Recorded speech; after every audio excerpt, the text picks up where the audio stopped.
안녕하세요. 김태훈 목사입니다. 뚜벅뚜벅 메시지. 오늘은 시편 묵상 33번째. 춤을 추며 찬양하는 삶을 사는 비결. 시편 33편 1절에서 22절의 말씀 가지고 함께 뚜벅뚜벅 걸어가겠습니다. 하나님을 진실로 믿고 하나님을 알아가면 하나님을 사랑하는 것이 달라지고 찬양하는 것이 달라집니다. 운동선수나 연예인들에게 이 팬클럽이 있더만요. 그들은 자기가 좋아하는 인기인들을 따라다니면서 편지를 보내고 선물을 보내고 사진을 수집하면서 열광적인 응원을 보냅니다. 요즘에는 젊은 친구들만 그런 것이 아니라 나이 드신 분들도 덕후라는 이름으로 팬으로 따라가는 것을 봅니다. 저는 하나님께도 팬클럽이 있다는 생각이 들었습니다. 아마 다윗은 실제 하나님의 팬클럽 회원이었을 것이다 라는 생각이 들어요. 그 중에서도 회장쯤 될지 모릅니다. 여러분은 어떻습니까? 하나님을 믿는다는 사람과 하나님의 팬클럽은 다릅니다. 주일 예배를 설교 없이 찬양만 들어도 좋습니까? 그러면 하나님의 팬클럽 회원이라고 해도 될 것 같습니다. 찬양이 달라요. 최근 미국에서 동양인으로 NBA 최고의 농구 스타가 된 제레미 린이 하나님 팬클럽 회원입니다. 인터뷰 때마다 빼놓지 않고 하나님께 먼저 감사드린다고 말하면서 경기할 때마다 예수님의 이름으로 나는 뛴다. In Jesus' name I play. 라는 문구가 새겨진 팔찌를 팔목에 꼭 부착하고 있습니다. 미식 축구 선수 중에 팀 티보우라는 선수도 하나님 팬클럽 회원입니다. 필리핀 선교사의 아들인 티보우는 매 경기에서 극적인 역전승을 이루어내는 선수로 유명한데요. 그는 승리 후에 그라운드 한쪽에서 조용히 기도를 올려 주목을 받았던 사람입니다. 그는 아이패치에 성경 구절을 써서 경기에 출장을 하지요. 2012년 챔피언십 리그 직후 그가 아이패치에 적었던 요한복음 3장 16절은 포털 사이트 구글에서 1억 2천만 건이 넘는 조회수를 기록했고 그의 기도 모습이 방송을 타면서 티보잉이라는 신조어까지 만들어냈습니다. 처음에는 차가운 시선도 있었고 조롱거리가 되기도 했지만 기도 세레모니에 동참하는 스타 선수들이 많아지면서 tboing.com이라는 웹사이트도 만들어지고 세계 네티즌들은 이 사이트에 자신의 기도 장면을 올리고는 했습니다. 하나님의 팬클럽이라고 생각하면 신앙생활의 느낌이 다릅니다. 그리고 하나님의 놀라운 은혜가 함께 하지요. 올해 직장에 두 사람이 동시에 입사하여 같은 일을 했습니다. 한 사람은 신나게 휘파람을 불면서 일을 했고 한 사람은 투덜거리면서 일을 했습니다. 월급날이 되자 사장은 휘파람을 불며 일하는 사람에게 더 많은 급료를 주었답니다. 일을 본 나머지 한 사람이 투덜거리자 사장이 말했습니다. 저 사람은 휘파람을 분 값을 더 받은 것이요 라는 말을 했다는 거죠. 여러분, 찬양하면 찬양의 복을 주십니다. 어느 여 권사님께서 암치료를 받을 때 다니는 병원에 아주 크고 넓은 홀에 높이 달린 샹들리에가 인상적이었답니다. 그분은 그 병원에 갈 때마다 항암 치료를 받으러 간다고 생각하지 않고 신데렐라처럼 예수님과 손을 잡고 춤을 추러 간다고 상상하며 즐거워했다고 합니다. 그래서 암치료라는 힘들고 고통스러운 때를 오히려 재미있게 또한 즐겁게 이겼노라고 그렇게 간증을 해요. 진짜 하나님을 믿으면 하나님의 팬클럽 회원이 됩니다. 다윗은 정말 하나님 찬양하기를 좋아했던 사람인 것 같습니다. 시편 33편에서도 다윗은 하나님을 뜨겁게 찬양하고 있습니다. 1절부터 3절에 의인들아 너희는 주님을 생각하며 기뻐하여라. 수금을 타면서 주님을 찬양하여라. 새 노래로 주님을 찬양하면서 아름답게 연주하여라. 다윗은 목동 시절에는 듣는 사람도 없어도 수금으로 하나님께 연주를 했습니다. 하체가 드러날 정도로 미친 듯이 춤을 추며 찬양한 사람으로 유명하죠. 역대상에 보면 왕이 되어서 성가대원 4,000명을 세워놓았다고 했습니다.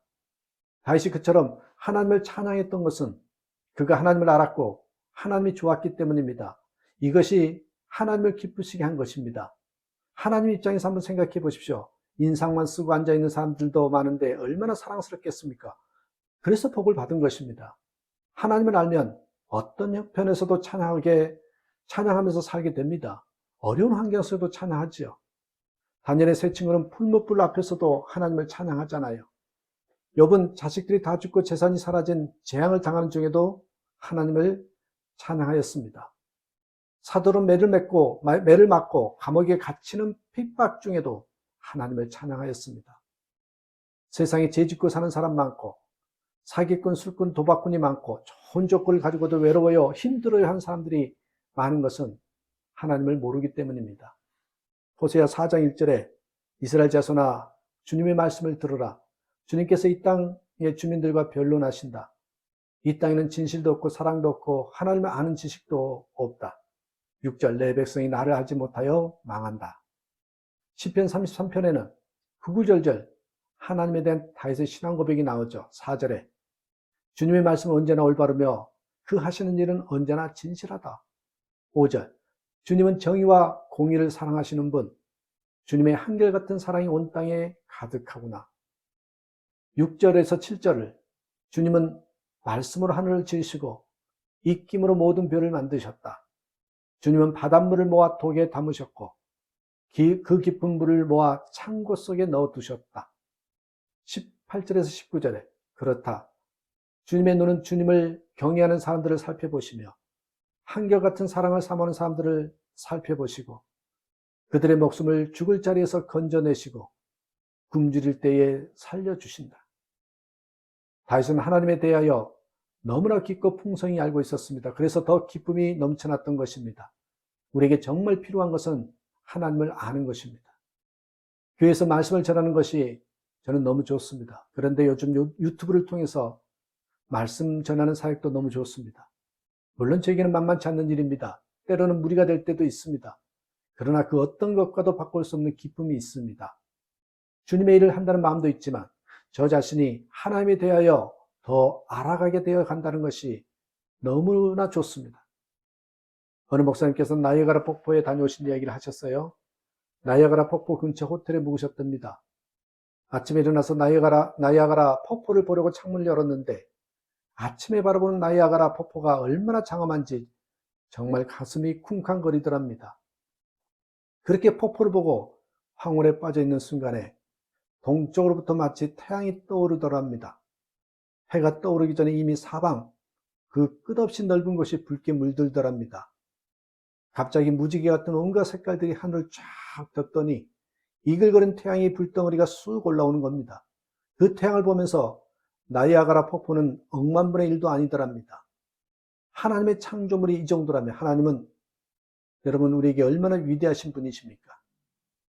그러면 다윗은 어떻게 이렇게 놀라운 하나님에 대한 지식을 갖게 된 것일까요? 성령 하나님께서 직접 가르쳐 주지 않았다면 알 수 없는 놀라운 지식들입니다. 그러면 하나님은 왜 다윗에게만 계시하셨을까요? 다윗이 하나님을 갈급해하는 사람이었기 때문에 그렇습니다. 18절에 그렇다. 주님의 눈은 주님을 경외하는 사람들을 살펴보시며 한결같은 사랑을 사모하는 사람들을 살펴보신다. 하나님은 다 보고 계십니다. 누가 하나님을 찾고 있는 사람인지 다 아신단 말이죠. 하나님은 다윗에게만 하나님을 보여주시는 것이 아니라 예수님을 믿는 우리 모두에게 하나님의 아는 복을 허락하셨습니다. 성경이 분명히 예수님께서 우리에게 하나님을 알려주셨다고 했습니다. 요한복음 1장 18절에 일찍이 하나님을 본 사람은 아무도 없다. 아버지 품속에 계신 외아들이신 하나님께서 하나님을 알려주셨다. 우리는 예수님을 통하여 하나님을 알게 됩니다. 그것은 신학 박사가 된다는 말이 아닙니다. 하나님에 대한 지식과는 비교할 수 없는 것을 알게 됩니다. 하나님이 사람이 되어 우리에게 오신 것을 알게 됩니다. 전도하면 사람들이 하나님을 보여줘봐. 그러면 믿을게 합니다. 그러면 당황하지 마시고 하나님을 정말 알고 싶어? 그러면 나를 보라고 하시면 됩니다. 하나님은 결코 숨어 계시지 않으십니다. 예수님은 모든 그리스도인들 안에 임하시겠다고 약속하셨습니다. 요한복음 14장 16절 17절에 내가 아버지께 구했으니 그가 또 다른 보혜사를 너희에게 주사 영원토록 너희와 함께 있게 하리니 그는 너희와 함께 거하시며 또한 너희 속에 계시겠습니다. 우리 그리스도인들은 살아있는 그리스도의 편지입니다. 고린도후서 3장 3절에 너희는 우리로 말미암아 나타난 그리스도의 편지니 세상 사람들이 우리를 보고 하나님을 알게 된다는 것입니다. 마태복음 5장 16절에 이같이 너희 빛이 사람 앞에 비치게 하여 그들로 너희 착한 행실을 보고 하늘에 계신 너희 아버지께 영광을 돌리게 하라. 이 말은 완벽한 사람이 되라는 것이 아닙니다. 오직 예수님을 바라보기만 하면 예수님께서 우리 안에 거하시고 우리를 통하여 사람들에게 드러나실 것이라는 것입니다. 이런 삶을 통해 하나님이 너무 좋아 춤을 추며 주님을 찬양하는 주님의 팬으로 살아가는 저와 여러분 되시기를 주님의 이름으로 축복합니다. 감사합니다.